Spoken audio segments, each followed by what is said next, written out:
Disclaimer: this content is intended for mature audiences only. Viewer discretion is advised. I never thought a quiet weekend would change the way I looked at my life, my marriage, and the people I trusted the most. It all started when my husband had to leave town for work. He's the kind of man who is always busy, always traveling, and I've grown used to spending nights alone in our home. But this particular weekend felt different because I wasn't completely alone. My stepson, who had just turned 20, was staying with me. I told myself it was nothing unusual, just two people under the same roof, passing the time until my husband returned. But sometimes the smallest details, the simplest moments, have a way of turning into something much more complicated. That Friday night, the house felt strangely quiet, almost too quiet. I had made dinner, expecting him to eat quickly and disappear into his room the way most young men do. Instead, he lingered at the table, asking me about my day, making me laugh at stories I wasn't prepared to hear. For a moment, I forgot he was my stepson. He didn't seem like the boy I had watched grow up from a distance. He felt more like a man, curious, confident, and maybe even a little bold. As the night went on, the air seemed heavier. I caught myself noticing little things I shouldn't have noticed. The way his eyes lingered when I spoke. The way his voice softened when he asked if I ever got lonely while his dad was away. It was a simple question, but it carried a weight I wasn't ready for. Was he just being kind? Or was there something more hiding beneath his words? The next day only deepened the tension. He offered to help me around the house, and I tried to brush it off, but somehow we kept finding ourselves in the same room, sharing small glances, silent pauses that lasted a second too long. I could feel the line between right and wrong blurring, and I wasn't sure if I wanted to step back or let it happen. A part of me felt guilty for even thinking about it, but another part felt alive in a way I hadn't felt in years. Maybe it was the loneliness. Maybe it was the way he seemed to understand me better than my husband did lately.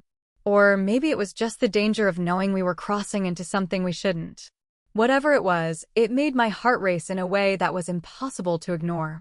And then, that Sunday evening, something happened that I still can't put into words. He stepped closer, too close, and for the first time, I had to face the question I'd been avoiding all weekend. Did I push him away and protect what was left of my marriage, or did I let myself fall into a moment that could change everything? I stood there that Sunday night, my heart pounding in a way that I hadn't felt in years.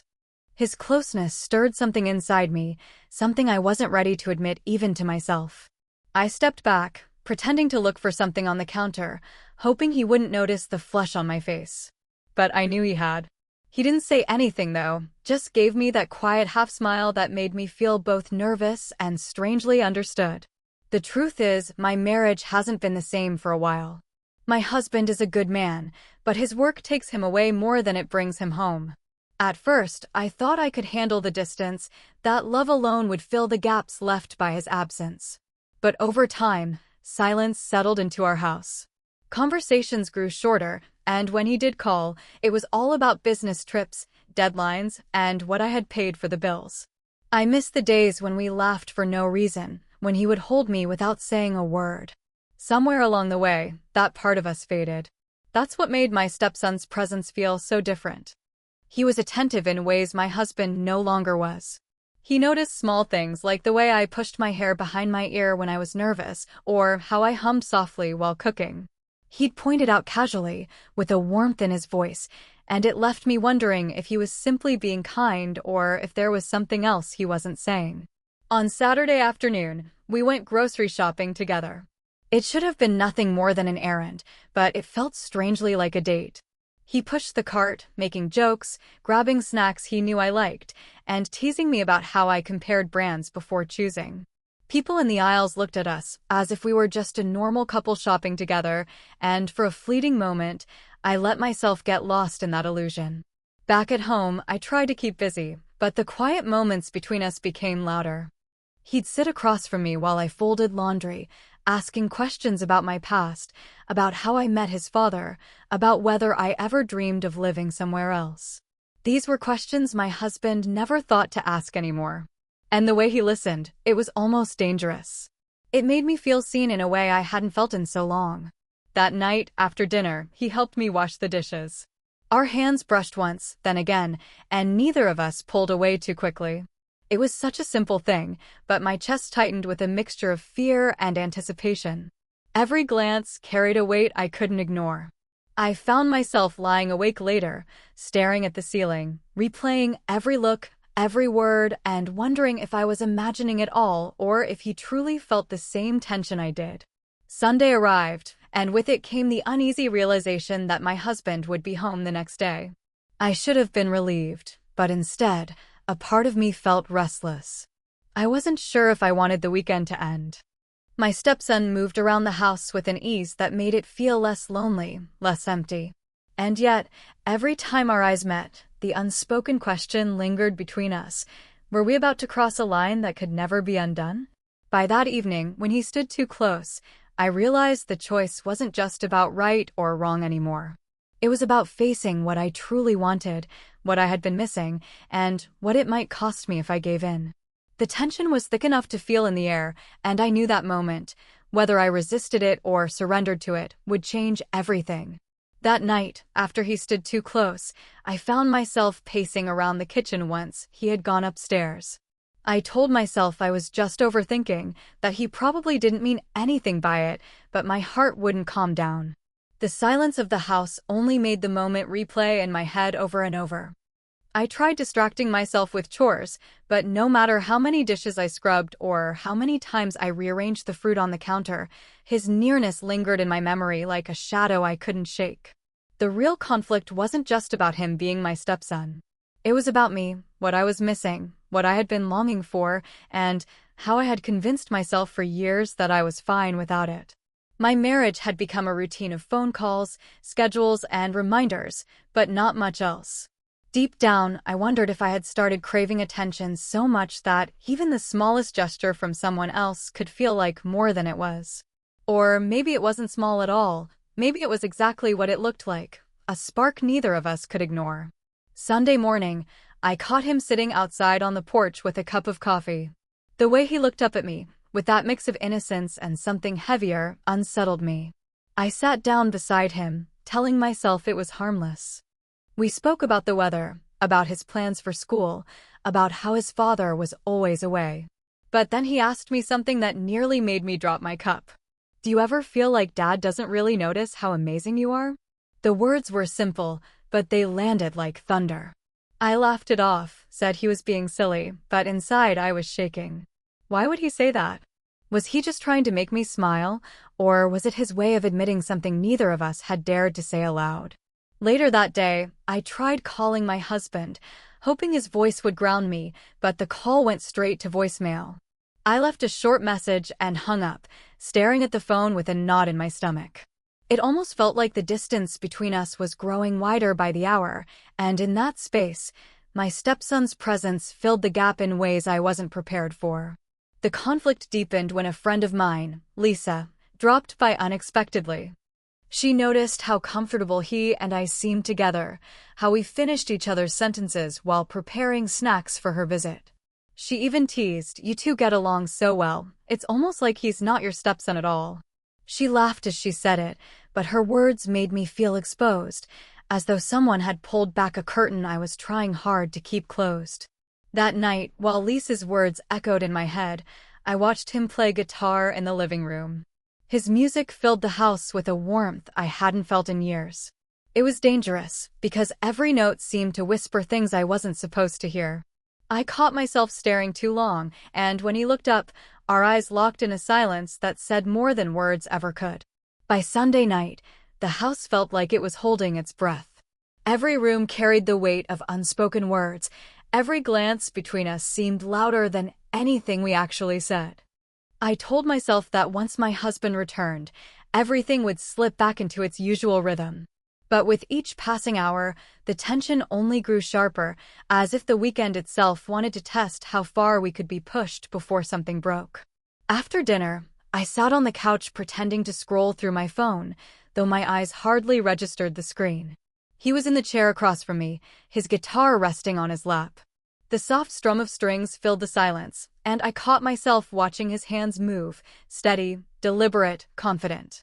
It was a kind of confidence I hadn't seen in years from anyone close to me, and the realization made me ache in ways I couldn't admit.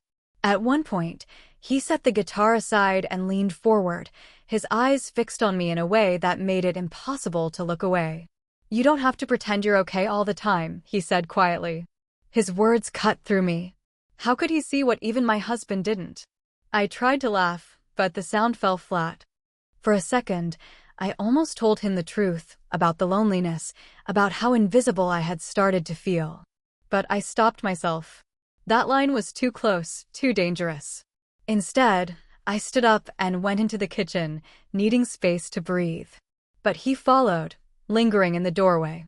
The overhead light cast long shadows, and for a moment it felt like the whole world had narrowed down to just the two of us in that room. I could feel his presence behind me, close enough to sense, but not close enough to touch. I gripped the counter, wondering if I should turn around or stay facing forward. That was the moment the air changed. He stepped closer, close enough that I could feel the warmth radiating from him. My heart raced, and I couldn't tell if it was fear, longing, or something far more complicated. The clock ticked loudly in the background, each second pulling me deeper into the question I had been avoiding all weekend. Would I keep holding on to the safety of loyalty, or let myself step into something that could never be undone? The sound of my phone vibrating on the counter jolted me back. My husband's name flashed on the screen. I froze, torn between answering and ignoring it, between the life I had promised and the temptation standing right behind me. That moment, with the phone buzzing and the silence pressing in, was the edge of everything. One choice would pull me back into the life I knew. The other would push me into a place I could never return from. The phone buzzed again on the counter, louder this time, like it was demanding an answer. I stared at my husband's name glowing on the screen, my hand trembling as I reached for it. Before I could swipe to pick up, my stepson leaned in and whispered, "You don't have to answer if you don't want to." His voice was steady, calm, almost daring. The words sent a shiver through me, because for a split second, I actually thought about ignoring the call. I did answer, but my voice cracked when I said hello. My husband sounded tired, distracted, as if the world outside mattered more than the one waiting for him at home. He asked about bills, about errands, about little things that didn't matter, and not once did he ask how I was doing. I glanced up and saw my stepson watching me, his arms crossed, his expression unreadable. It was as if he could hear every unspoken truth in my husband's voice, every piece of distance that had been growing between us for years. When the call ended, the silence that followed felt heavier than anything before. That's when the twist came. My husband mentioned he might be delayed another week. Instead of coming home the next day, he had to fly out again for work. I hung up slowly, my mind spinning. A whole extra week. A whole week of this tension, of this silence and closeness that neither of us could pretend wasn't there. The stakes suddenly felt higher than ever because time wasn't running out anymore, it was stretching wide open. I turned toward my stepson, trying to mask the storm inside me. He tilted his head slightly and gave me a look that said he already knew. "He's not coming back tomorrow, is he?" he asked softly. I nodded, unable to find the right words. That was the moment the atmosphere between us shifted again. What had felt like stolen glances and quiet moments now carried the weight of something much larger. It wasn't just about one weekend anymore, it was about what we might do with the days that had just been handed to us. The next morning, I tried to keep busy, to keep things normal. I cleaned the house, organized the pantry, anything to stop my thoughts from drifting. But he was everywhere, helping me carry groceries, brushing past me in the hallway, asking if I wanted to watch a movie with him. Each interaction felt charged, like the walls of the house were closing in on us, pushing us closer together. That evening, while I cooked dinner, I got another surprise. My phone buzzed again, but this time it wasn't my husband. It was Lisa, my friend who had stopped by before. She texted me, "Are you sure everything's okay? The way he looks at you, it's different." My stomach dropped.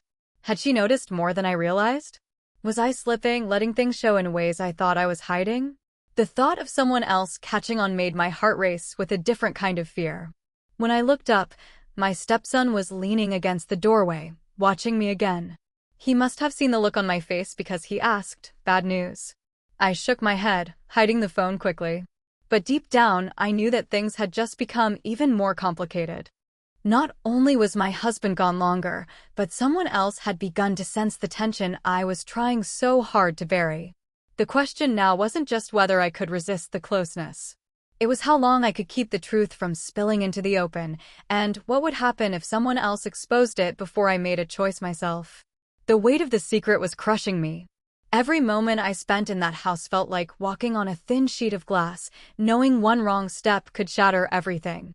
My husband's delay, Lisa's suspicions, and the way my stepson's eyes followed me, all of it built into a pressure I couldn't escape. By midweek, I realized I had to face the truth, one way or another. That evening, we sat in the living room, the quiet hum of the TV playing in the background. I could feel his presence beside me, close but not touching. The tension was unbearable, and I finally spoke. "We can't keep doing this," I said, my voice barely louder than a whisper. He didn't answer right away, just looked at me with that same steady gaze that had been unraveling me for days. Then he leaned forward and said, "I know. But I also know you're not happy, and he doesn't see it." "I do." Those words cut deeper than I expected. My heart wanted to believe them, but my mind screamed at me to hold the line. I stood up, pacing, trying to keep control. That was when my phone rang again, this time a video call from my husband. My stomach turned as I answered. His face filled the screen, tired but smiling, telling me he had good news. He wasn't delayed anymore, he had switched flights and was coming home tomorrow. For a moment, I felt relief. But then I glanced at my stepson, and the look in his eyes told me that tomorrow's return wouldn't erase what had already happened between us. The house felt like it was tilting, pulling me toward two different lives at once. The next day, I prepared for my husband's arrival, forcing myself into routine. My stepson kept his distance, but the silence between us was louder than ever. When my husband finally walked through the door, his arms open, I clung to him, trying to convince myself it was enough. For a fleeting moment, it felt safe again. Normal. But then came the twist I didn't expect. Later that night, after dinner, my husband handed me his phone and said, "Lisa called me while I was away. She was worried about you. She said things felt off." My chest tightened. He studied my face carefully, waiting for an answer. In that instant, I realized everything I had tried to keep hidden wasn't just between me and my stepson anymore. The secret had already slipped into the world, waiting to unravel. I smiled faintly, covering my shock, and told him Lisa was just being overprotective. He nodded, but I saw the doubt in his eyes. And across the room, my stepson met my gaze for one lingering moment, as if reminding me that no matter how much I tried to bury it, the truth was still alive between us. When my husband looked at me with that flicker of doubt in his eyes, I knew the story wasn't just ours anymore. The secret tension, the closeness that had hung in the air for days, had already left traces I couldn't erase. For a while, I convinced myself that as long as nothing had been spoken aloud, nothing truly existed. But the truth is, some things don't need words to be real. They live in the spaces between glances, in the silence of unanswered questions, in the weight of what's left unsaid. In the days that followed, life returned to a kind of routine. My husband slipped back into his usual rhythm of work and travel, and I played the part of the supportive wife, smiling when I was supposed to and saying all the right things. Outwardly, everything seemed fine. But underneath, the air between me and my stepson was changed forever.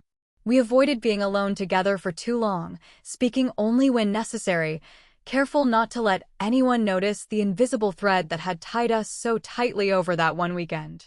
Lisa stopped by again, and though she didn't say much, I could feel her eyes searching me, silently asking if I was okay.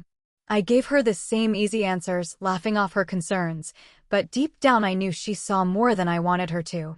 Friends always do. Over time, the sharp intensity of those days softened into memory, but not without leaving its mark. I learned that temptation doesn't always arrive in dramatic ways. It can creep in slowly, through kindness, through attention, through the cracks left behind by neglect. I also learned that loyalty isn't just about staying, it's about choosing again and again, even when the choices feel impossible. The resolution came not from some big confession, but from a decision to step back before a line was crossed. My marriage wasn't perfect, but I realized it was still mine to fight for. And while my stepson's closeness opened my eyes to what I had been missing, it also forced me to see what I still had to protect. In the end, the story wasn't about betrayal, it was about recognition. Recognition of my loneliness, of the danger of silence, and of the need to find my voice again in my relationship. The unexpected twist with Lisa reminded me that secrets never stay buried forever, and that even the smallest slip can set everything unraveling. I can't say the tension disappeared completely, but I chose to carry it as a reminder rather than a burden. A reminder that relationships, no matter how strong, need constant attention, and that what feels like an innocent moment can quickly become something much heavier. So I leave this story with one question for you. Do you believe temptation is something we can truly control, or is it a test of whether we are willing to protect what matters most? Let me know in the comments, and if you'd like a sequel exploring what happened next, make sure to say so. Summary: this is the story of a woman caught between loneliness, desire, and loyalty when her husband leaves town and her stepson gets too close. What begins as innocent conversations quickly grows into a quiet storm of temptation, suspicion, and hidden truths. With a friend noticing the closeness and her husband's sudden return, the conflict reaches its peak. In the end, she is left to choose between secrecy, loyalty, and the reality of what her heart truly craves. 3.